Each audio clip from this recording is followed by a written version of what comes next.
Hello Madcappers. Today we're going to continue a deep dive into our fabulous sun hat pattern, a hat we call the Sunblocker. It's our best-selling hat in our Madcap collection, and today's lesson will be part 2.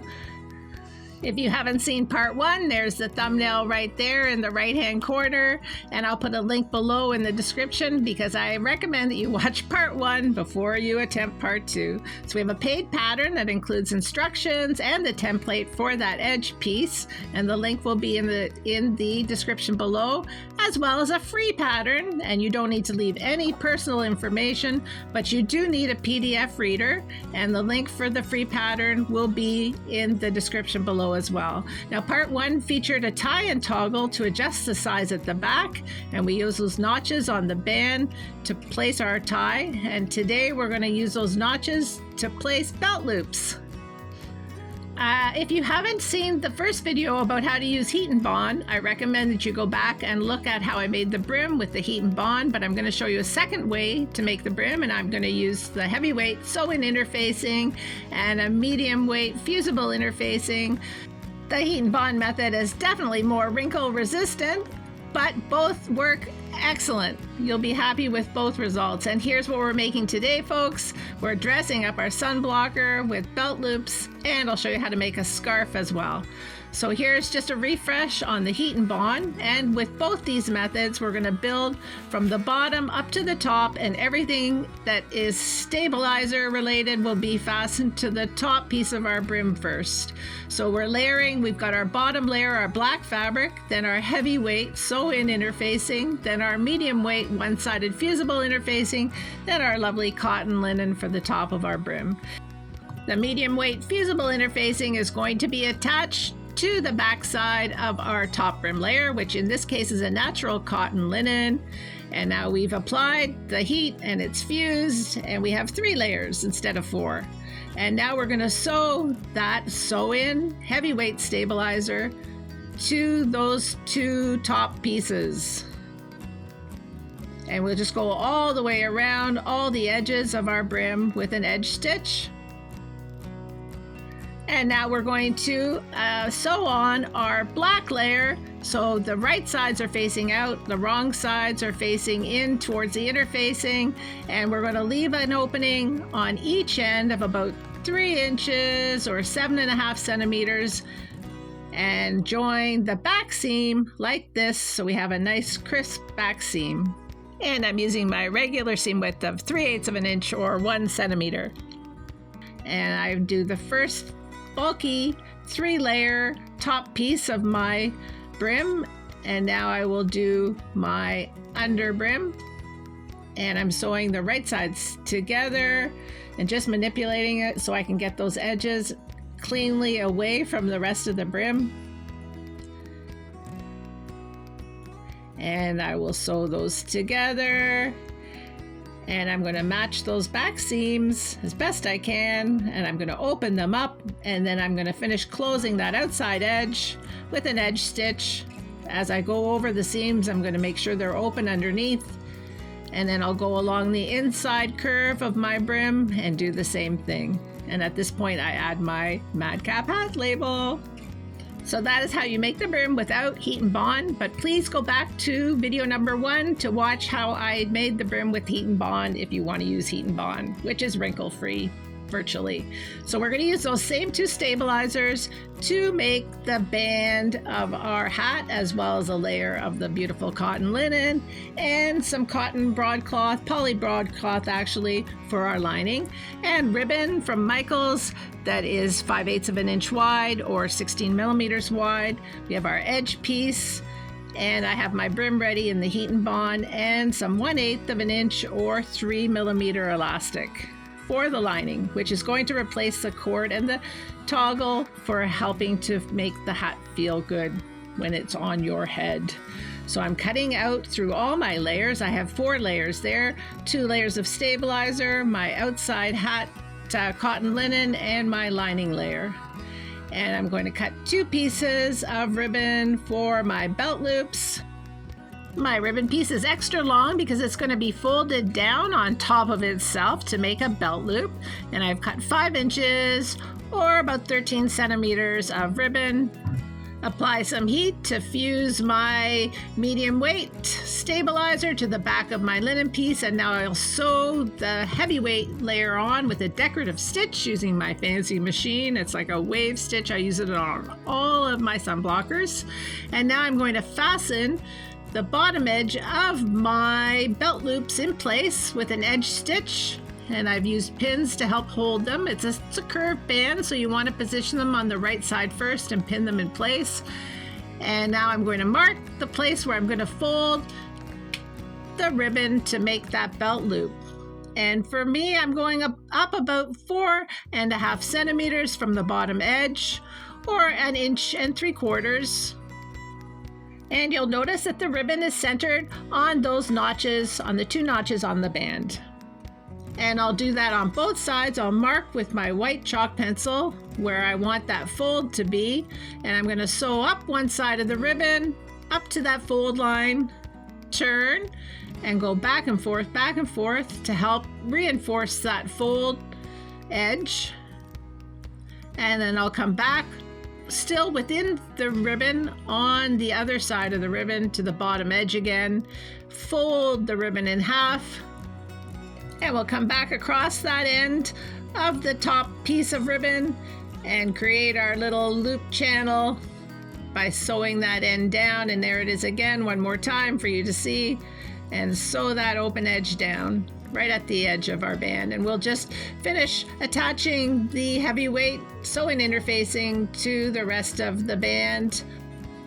And now we'll sew the back seam together, right sides together, with our normal width 3/8 inch or 1 centimeter wide seam. And I've opened up the seam underneath and I'm just top stitching it flat, up one side, down the other. And there you have it, our band is finished. And now it's time to work on the top. And if you saw the first sunblocker video, you will already be familiar with the curved inside seam of our top that helps to fit our head precisely the way our heads are formed, with a bit of a curve at the top. So the hat fits nicely on your head. There's no puckering of the seam that joins the top to the side band of the hat, which is great. It makes for a sharp, nice, professional looking finish.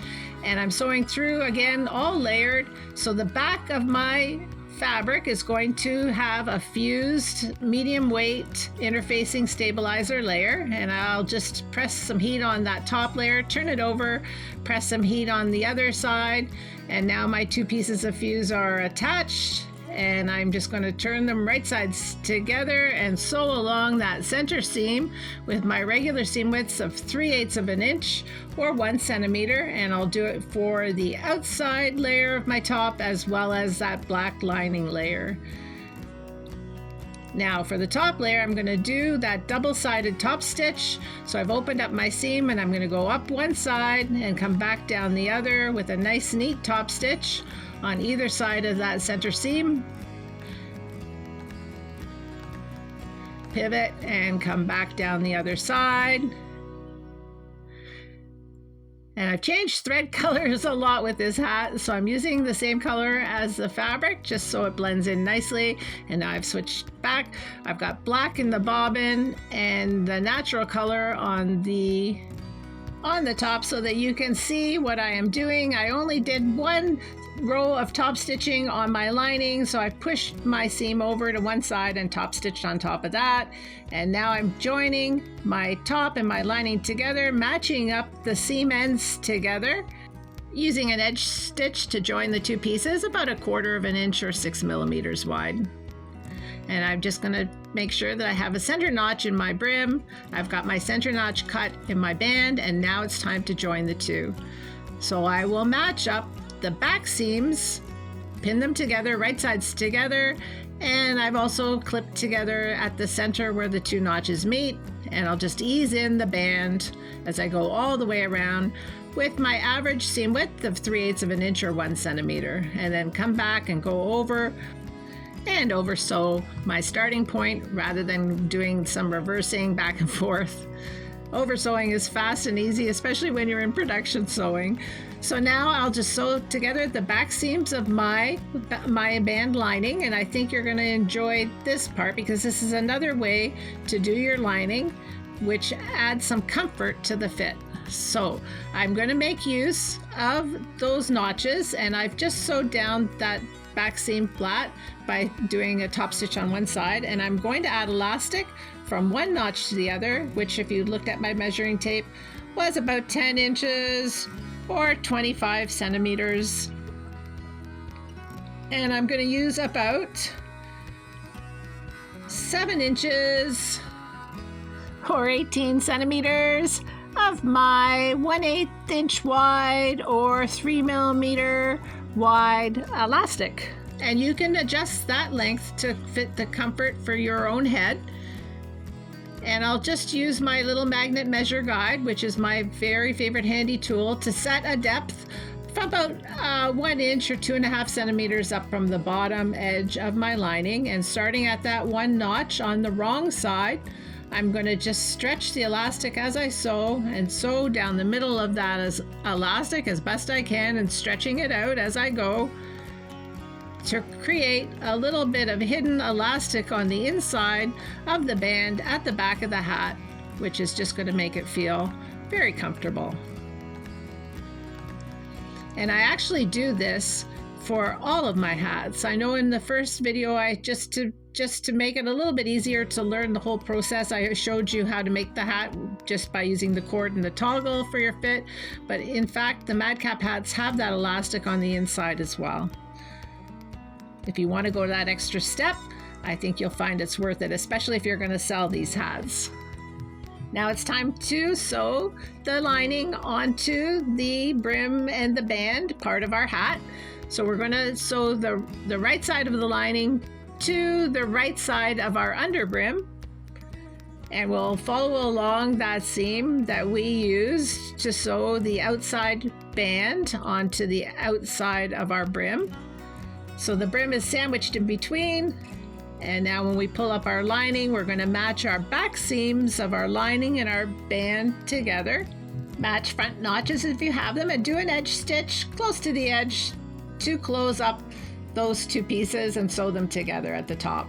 And now we're going to cut some center side notches on each side of our hat, and we do that by pulling our back seam and matching our front notch, and we end up with a fold at either side of our hat that is our center side. And cut a notch on each side, and we'll do the same for the top. The same theory, put the two ends of the seam together, fold, and just cut a notch at the top of each fold. And now we're going to match up our seam that goes down the middle of our top with the back seam of the hat and the front notch of the hat. And then we'll use our two new side notches and we'll match them, and it just makes it so much easier to ease in the top as you're sewing the top to the rest of your hat, to the top of your hat band. And I'm using my regular seam width, and I'll take my time here, folks. I'm just going to rely a lot on my magnet seam guide to help me stay the course and make a nice even seam. And I'll just work those edges right up to the edge of the magnet as I sew across and sew around. And then I'll look and check to make sure everything is good. If I'm happy with the results, then I'm going to just finish that with a serge or with pinking shears or a top stitch. And now we'll prepare the edge piece. This piece goes on the raw edge of the outside edge of our brim and gives it a nice clean finish. So we're going to sew those two 45-degree angles together, bring them together, right sides together, so they're on that angle, and you end up with a little V at each end. So you're going to sew from the bottom of one V to the bottom of the other.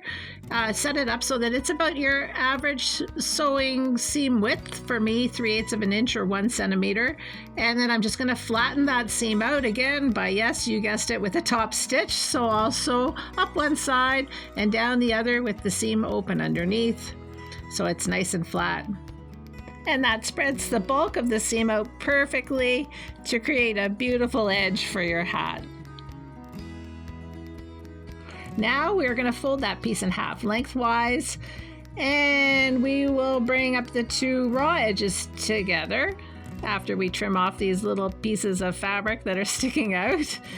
And we're going to close that raw edge with either a serge or a zigzag. So I'll clip it in place once I'm sure I don't have any folds, and that it's all even all the way around.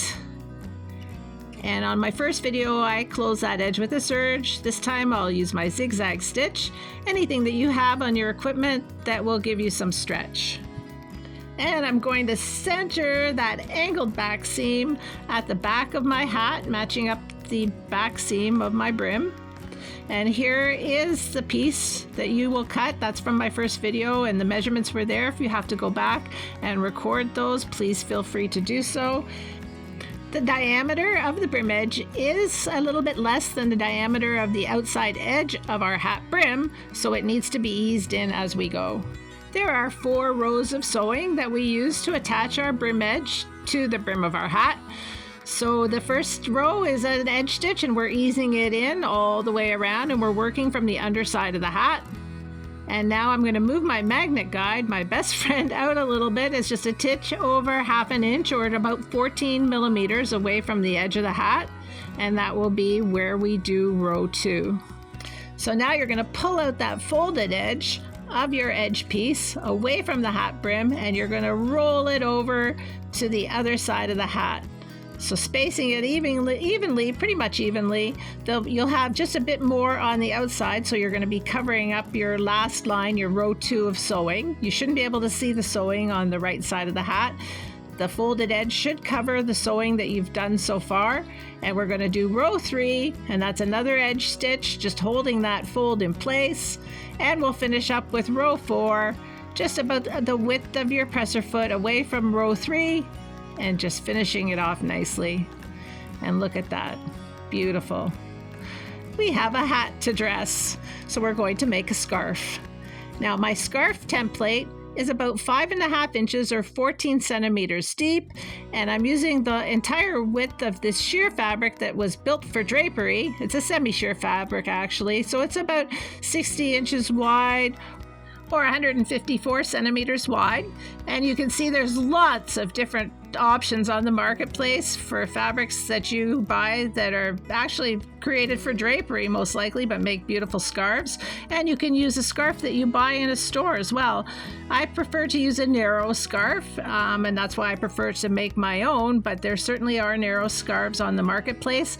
And we're going to just do a very simple sewing the seams together, sewing the open edges of the 3 sides together, and just leaving a narrow opening to turn it right side out.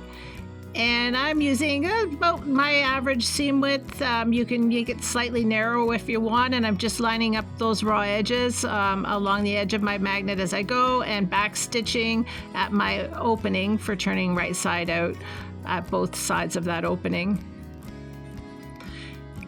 And when I'm finished, I will just trim those corners.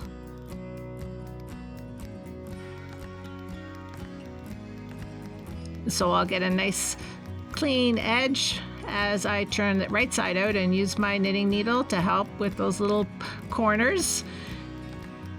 And then I also like to press the scarf when I'm finished, and I use the seam as one of the long sides and the folded edge as the other. And I like to put the seam down, so towards the part of the bottom of the hat band, and just give it a little pleat as it's going through the loop. Now you can make your belt loops deeper than mine. If you recall, when I was making my belt loops, I did trim some extra ribbon off, but if you want a deeper belt loop, by all means you can, and then you can use a wider scarf. And then I just sort of even out the ends, and I tie the ends into a nice bow. And my bow on this particular hat is at the back of the hat. And this, believe it or not, is the Sunblocker pattern. But this hat is dressy enough to wear to a wedding in the summer, to a summer party, a picnic, a barbecue, Or you have the casual look of the Sunblocker, and you see this one I did the top stitch. I did not do the top stitch at the top, joining the band and the top together, so that's an optional little bit of sewing. And again, this is the heat and bond. The fabric is nicely fused and wrinkle resistant. This is the brim that I made from doing the technique that I showed you in this video, using 2 layers of the sew-in and one side fusible interfacing.